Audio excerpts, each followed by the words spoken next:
Welcome back to my channel. இந்த வீடியோவில் 12th இங்கிலீஷில் வரக்கூடிய ஒன் ஆஃப் த இம்பார்ட்டன்ட் டாப்பிக்கான எரர் ஸ்பாட்டிங் அப்படிங்கிற டாப்பிக்கு தான் இந்த வீடியோவில் பார்க்க போகிறோம்.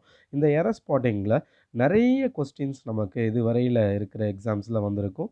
அந்த எக்ஸாம்ஸில் இருந்து நான் என்ன செஞ்சுருக்கேன், ஒரு 75 questions previous year public question, PTA questions, அதுக்கப்புறம் half yearly, quarterly, mid term அப்படின்னு வருது இல்லையா, இந்த எக்ஸாம்ஸில் இருந்து எடுக்கப்பட்ட 75 இம்பார்ட்டண்ட் எரர் ஸ்பாட்டிங் கொஸ்டின்ஸ் தான் இந்த வீடியோவில் நான் உங்களுக்கு லிஸ்ட் அவுட் பண்ணுறேன். அந்த 75 கொஸ்டின்ஸும் first one by one list ஆகிட்டே வரும். நீங்கள் என்ன செய்யுங்க, வீடியோவை பாஸ் பண்ணி அந்த கொஸ்டின்ஸுக்கான ஆன்சர்ஸை எழுதிக்கிட்டே வாங்க. இந்த வீடியோவோட எண்டில் இந்த கொஸ்டின்ஸுக்கான ஆன்சர்ஸ் எல்லாத்தையும் நான் டிஸ்பிளே பண்ணியிருக்கேன். அந்த ஆன்சர்ஸையும் நீங்கள் எழுதிக்கிட்டு வந்த ஆன்சரையும் வெரிஃபை பண்ணி பார்த்து எத்தனை 75க்கு எவ்வளோ மார்க்ஸ் நீங்கள் எடுத்திருக்கீங்க அப்படிங்கிறத கமெண்டில் சொல்லுங்கள். இன்கேஸ் நீங்கள் ஏதாவது 1 or 2 கொஸ்டின்ஸ் தப்பாக எழுதிருந்தீங்கன்னா அதை திருத்திக்கோங்க. இது எல்லாமே உங்களுக்கு பப்ளிக் எக்ஸாமுக்கு யூஸ்ஃபுல்லாக இருக்கும். All the very best for your exams.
Thank you for வாட்சிங். இந்த வீடியோவை பற்றின உங்களோட கருத்துக்களை கமெண்டில் சொல்லுங்கள். இதுவரை நம்ம சேனலை சப்ஸ்கிரைப் பண்ணாதவங்க மறக்காமல் சப்ஸ்கிரைப் பண்ணுங்கள், லைக் பண்ணுங்கள், ஷேர் பண்ணுங்கள்.